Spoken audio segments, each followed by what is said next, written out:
नमस्कार मित्रांनो, माझं नाव आहे आदर्श जोशी आणि आपण बघता ग्रो मराठी युट्यूब चॅनल। मित्रांनो, तुम्हाला सुद्धा असा काही प्रश्न पडला आहे का की एखाद्या म्युच्युअल फंड स्कीम मध्ये निवेश करताना तुम्हाला कुठले चार्जेस ऍप्लिकेबल असतात? तर ॲज अन इन्व्हेस्टर आपल्यासाठी खूप गरजेचं आहे की आपल्याला ही माहिती असायला पाहिजे की म्युच्युअल फंड्स आपल्याकडनं कुठले चार्जेस क्लेम करतायत, कारण आपले पैसे मॅनेज करत असताना हे लोक सुद्धा काही एक्सपेन्सेस इन्कर करतात। फॉर एक्झाम्पल, जेव्हा हे लोक मार्केटमधनं शेअर्स परचेस किंवा सेल करतात तेव्हा या लोकांना ब्रोकरेज पे करावं लागतं। तेवढंच नाही तर ऑडिटर्स, कस्टोडियन्स, रजिस्ट्रार्स आणि ट्रान्सफर एजंट सारख्या इंटरमिजियरीजला सुद्धा हे लोक चार्जेस पे करतात। आणि तेवढंच नाही तर जेव्हा हे लोक पिरियॉडिकली आपल्याशी कम्युनिकेट करतात, इन्व्हेस्टरशी कम्युनिकेट करतात, त्यासाठी सुद्धा हे लोक काही ना काही कॉस्ट इन्कर करतात। आता शेवटी ही सगळी जी कॉस्ट आहे ॲज अन इन्व्हेस्टर आपणच बिअर करत आहोत ना। तर आता प्रश्न पडला आहे की एक म्युच्युअल फंड स्कीम एका इन्व्हेस्टर कडनं किती चार्जेस वसूल करू शकते। तर चला मित्रांनो, आजच्या या व्हिडिओमध्ये समजून घेऊया की किती चार्जेस एक म्युच्युअल फंड स्कीम एका इन्व्हेस्टर कडनं घेऊ शकते, वन टाइम घेऊ शकते की पिरियॉडिकली घेऊ शकते, आणि या सगळ्या प्रश्नांची उत्तरं आज या व्हिडिओच्या माध्यमातून आम्ही तुमच्या समक्ष ठेवणार आहोत। चला मित्रांनो, करूया आजच्या व्हिडिओची सुरुवात।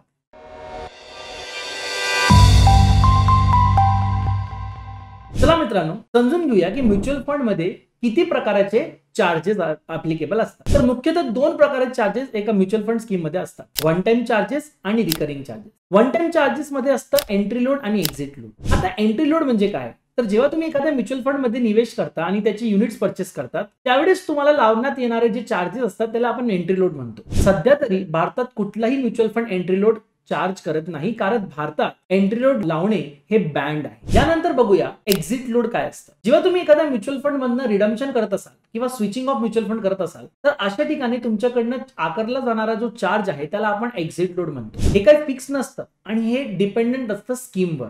कधी कधी काय असतं की एखादा जो म्युच्युअल फंड असेल तो एक स्पेसिफिक पिरियडच्या आतमध्ये जर का तुम्ही रिडीम करत असाल तेव्हाच तुमच्याकडनं एक्झिट लोड चार्ज करणार, अदरवाइज नाही। फॉर एक्झाम्पल, समजा एखादा इक्विटी म्युच्युअल फंड आहे ज्याचा एनएव्ही करंटली 50 रुपीज आहे आणि ते लोक तुमच्याकडनं एक्झिट लोड चार्ज करत असतील 1% जर का तुम्ही एका वर्षाच्या आतमध्ये रिडीम करत असाल तर अशा ठिकाणी तुमचा जो रिवाइज्ड एनएव्ही झाला तो काय झाला, 50 रुपीज तुमचा एक्झिस्टिंग एनएव्ही होता, त्याच्यातनं त्यांनी 1% एक्झिट लोड मायनस केला, दॅट इज 0.5, आणि म्हणून तुमचा नवीन एनएव्ही काय आला 49.5। म्हणजे अर्ली एक्झिट केल्यामुळे तुमचा 0.50चा लॉस झाला। आता ही जे एक्झिट लोडची अमाऊंट आहे हे म्युच्युअल फंड काही कमिशन पे करण्यात वापरू शकत नाही किंवा त्यांचे काही एक्सपेन्सेस करण्यासाठी ते वापरू शकत नाही। हे जे पैसा असतं हे त्यांना परत रिइन्व्हेस्ट करावं लागतं फंडमध्येच। याचा अर्थ असा आहे की जे रिमेनिंग इन्व्हेस्टर्स आहेत त्यांना तुमच्या या एक्झिट लोडचा फायदा होतो। बेसिकली एक्झिट लोड हा एक टूल आहे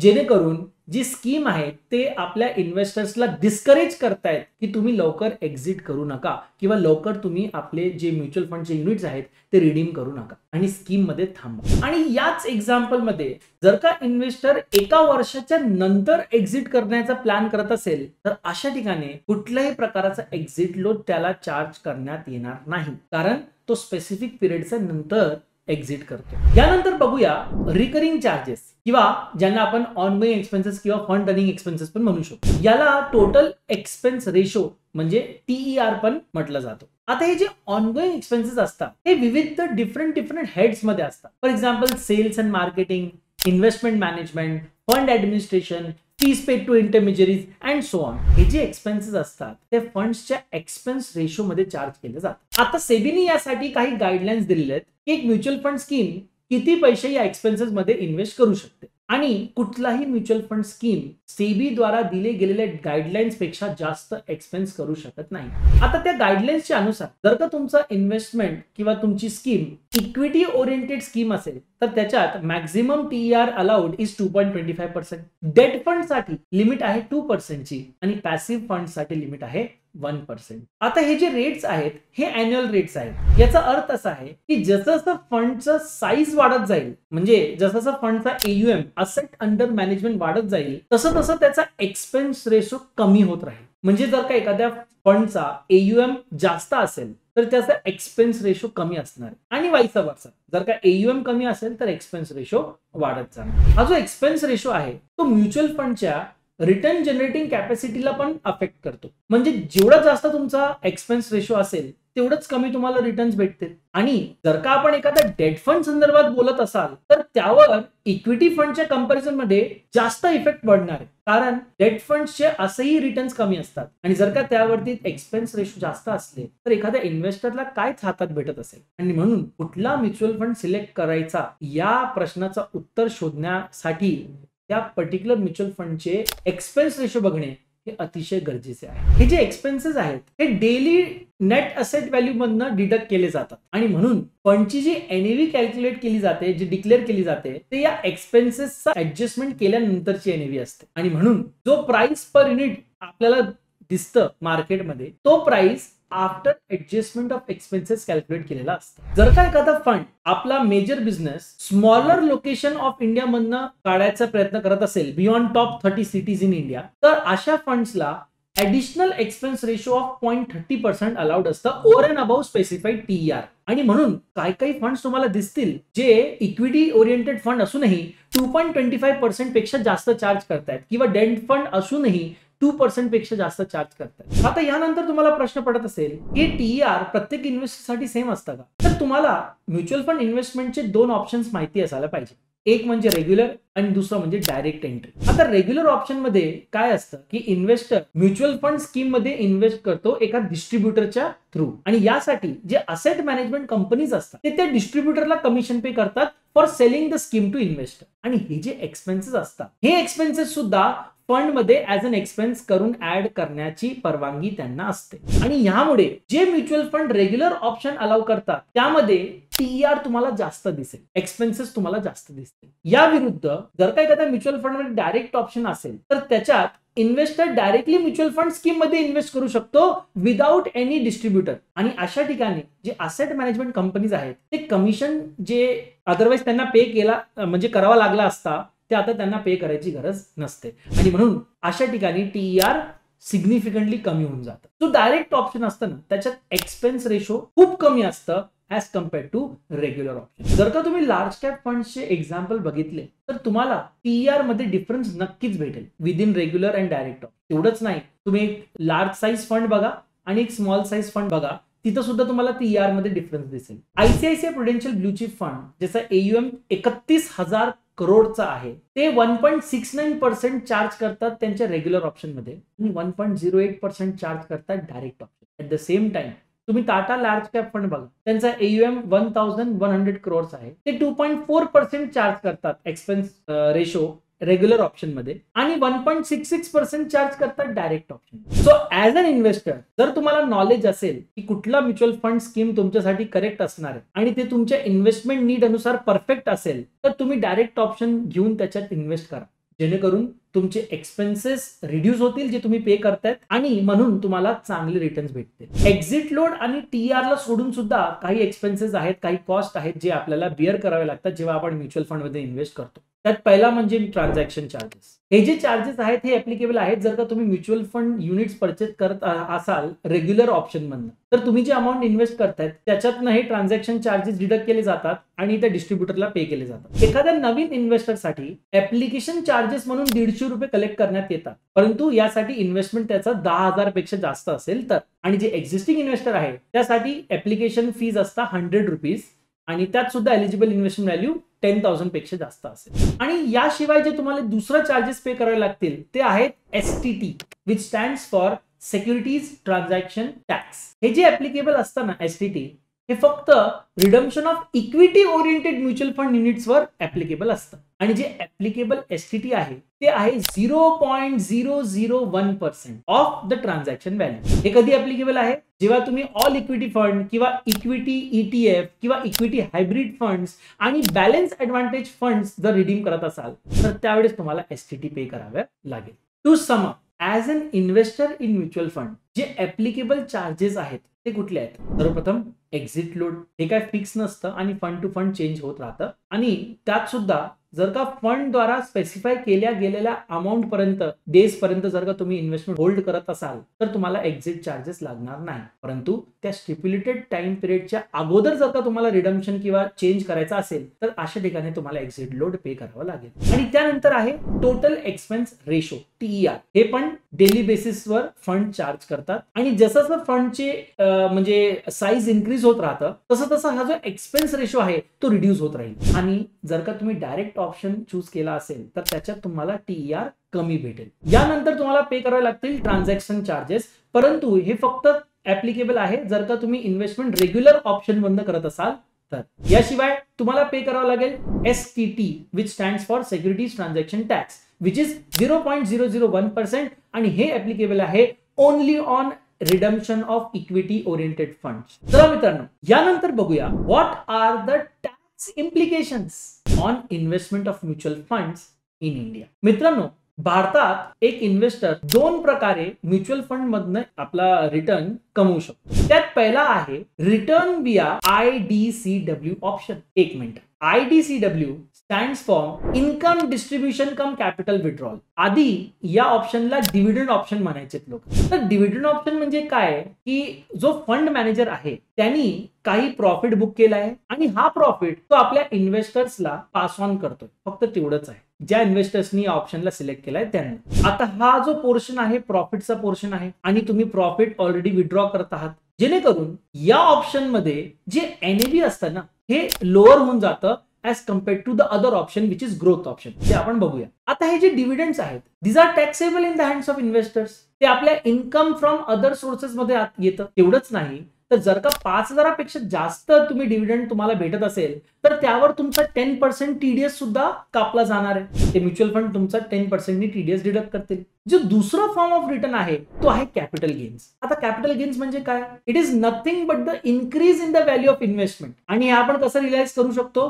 जेव्हा आपण ते फंड्स रिडीम करूया त्यावेळेस. आणि हे डिपेंडेंट असणार आहे की तुमचा पिरियड ऑफ होल्डिंग काय होता आणि त्यावर कॅपिटल गेन कॅटेगराइज केले जातील ऍज शॉर्ट टर्म किंवा लॉंग टर्म. आता जर का तुम्हाला टॅक्स इम्प्लिकेशन समजून घ्यायचा असेल कॅपिटल गेनचा तर त्यासाठी सर्वात आधी आपल्याला हे समजणे अतिशय गरजेचे आहे की इन्कम टॅक्सच्या अनुसार हे म्युच्युअल फंड्सचे किती कॅटेगरीज असतात. तर सर्वप्रथम आज आपण बघूया equity funds and non equity funds. Income टॅक्सच्या अनुसार इक्विटी फंड्स म्हणजे जेव्हा more than 65% of the net asset of the fund are invested in Indian listed equity shares that is domestic companies that too directly. आणि जर का तुमचा fund या particular कंडिशनला फॉलो करत नसेल, सॅटिस्फाय करत नसेल, क्वालिफाय करत नसेल तर त्या फंडला आम्ही नॉन इक्विटी फंड म्हणतो for the purpose of taxation. For example, जर का एक इक्विटी फंड आहे आणि हा जो इक्विटी फंड ऑफ फंड आहे तो इन्व्हेस्ट करतोय in the corpus of another equity mutual fund. आता याचा डायरेक्ट इन्व्हेस्टमेंट डोमेस्टिक मार्केटमध्ये इक्विटी शेअर मध्ये आहे का? नाही.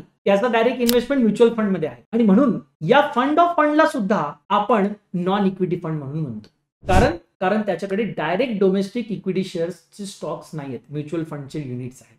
तेवढंच नाही, काही इंटरनॅशनल फंड्स असतात जे इंटरनॅशनल इक्विटीज मध्ये इन्व्हेस्ट करतात परंतु त्यांच्याकडे डोमेस्टिक इक्विटीज नाही आहेत ना, म्हणून त्यांना सुद्धा आम्ही नॉन इक्विटी फंड म्हणून कॅटेगराइज करतो. At the same time since aggressive hybrid funds and balance advantage funds हे लोक अप टू 65% डोमेस्टिक इक्विटीज मध्ये डायरेक्टली निवेश करतात आणि यामुळेच यांना आम्ही इक्विटी ओरिएंटेड फंड्स म्हणतो. एखाद्या इक्विटी ओरिएंटेड फंड साठी जो होल्डिंग पिरियड आहे तो आहे 12 मंथ्सचा. जर का तुमचा होल्डिंग पिरियड लेस दॅन 12 मंथ्स असेल तर या होल्डिंगला आपण शॉर्ट टर्म म्हणूया आणि त्या गेनला आपण शॉर्ट टर्म कॅपिटल गेन म्हणूया. परंतु जर का तुमचा holding period more than 12 months असेल तर त्याला आपण लॉंग टर्म कॅपिटल गेन म्हणून बोलू.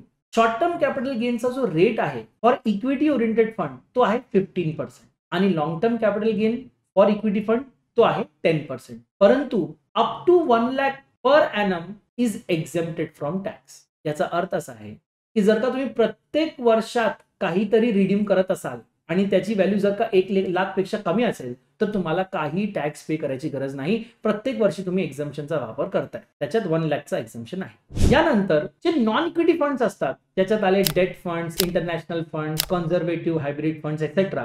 याच्यात जर का तुमचा होल्डिंग पिरियड 36 मंथ्स पेक्षा कमी असेल तर त्याला आपण शॉर्ट टर्म कॅपिटल गेन म्हणतो आणि हे तुमच्या टॅक्स स्लॅब अनुसार टॅक्स होतं. फॉर एक्झाम्पल तुमचा टॅक्स स्लॅब आला 20%, तर तुम्हाला फ्लॅट 20% च्या अनुसार एसटीसीजी पे करावा लागेल डेट ओरिएंटेड फंडवर. आणि फॉर एक्झाम्पल समजा तुमचा टॅक्स रेट आला 30%, म्हणजे तुमचा इन्कम टॅक्स ब्रॅकेट 30% आहे, तर तुम्हाला एसटीसीजी पण पे करावं लागेल at the rate of 30% plus 4% cess. परंतु जर का तुमचा होल्डिंग पिरियड 36 मंथ्स पेक्षा जास्त असेल फॉर नॉन इक्विटी फंड, तर त्याला आपण लॉंग टर्म कॅपिटल गेन म्हणतो आणि त्याचा टॅक्स रेट आहे 20% विथ इंडेक्सेशन. आता रिसेंटली फायनान्स बिल मध्ये हे पास झालंय, तुम्ही ऐकलं असाल किंवा तुम्ही एखाद्या व्हिडिओ मध्ये बघितलं असेल, ज्याच्यात लिहिलं आहे की जर का तुमचा डेट म्युच्युअल फंड मधनं गेन येत असेल तुम्हाला आणि जर का ते जे डेट म्युच्युअल फंड आहे त्याच्यात less than 35% of their asset is in equities, तर अक्रॉस द टेन्युअर तुम्हाला त्यावरती मॅक्झिमम मार्जिनल टॅक्स रेटनी पे करावा लागेल as oppose to long term capital gain benefit जे आपल्याला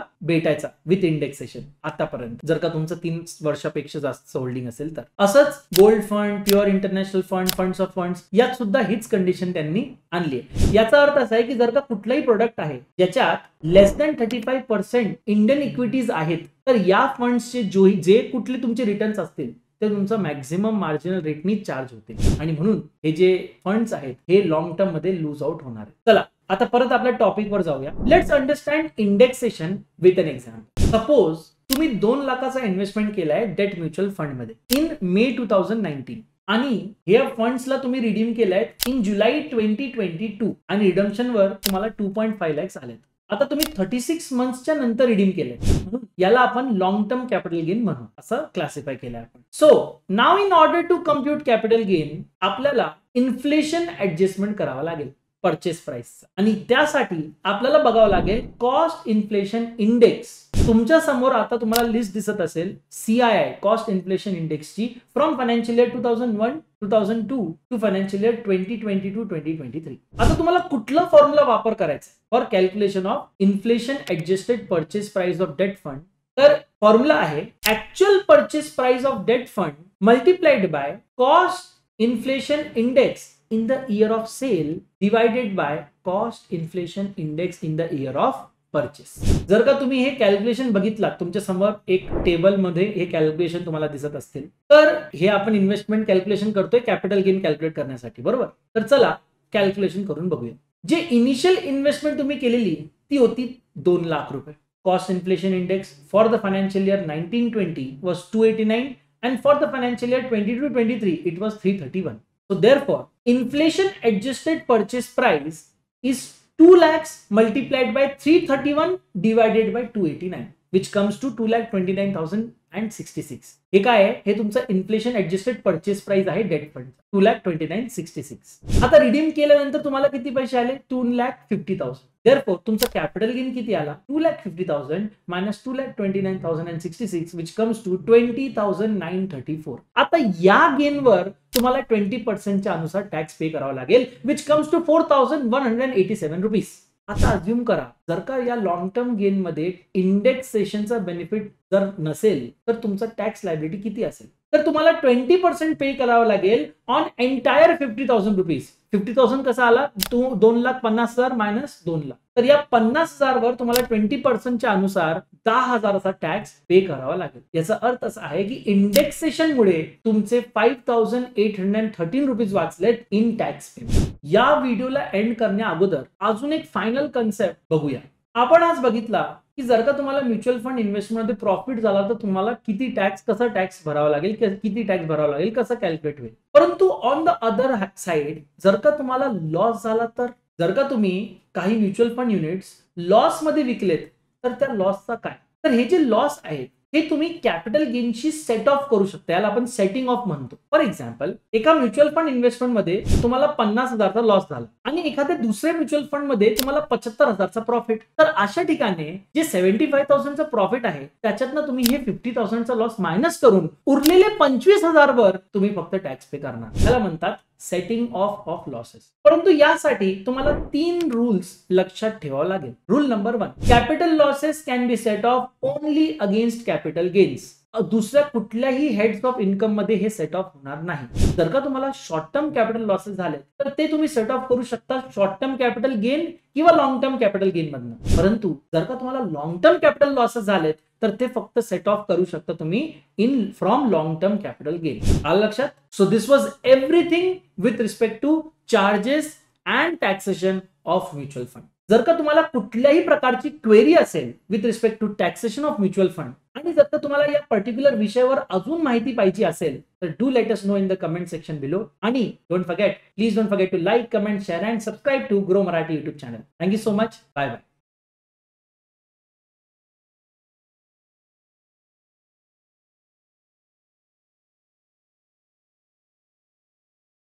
Investment in securities market are subject to market risks. Read all the related documents carefully before investing. Please read the risk disclosure documents carefully before investing in equity shares, derivatives, mutual fund, and or other instruments traded on the stock exchanges.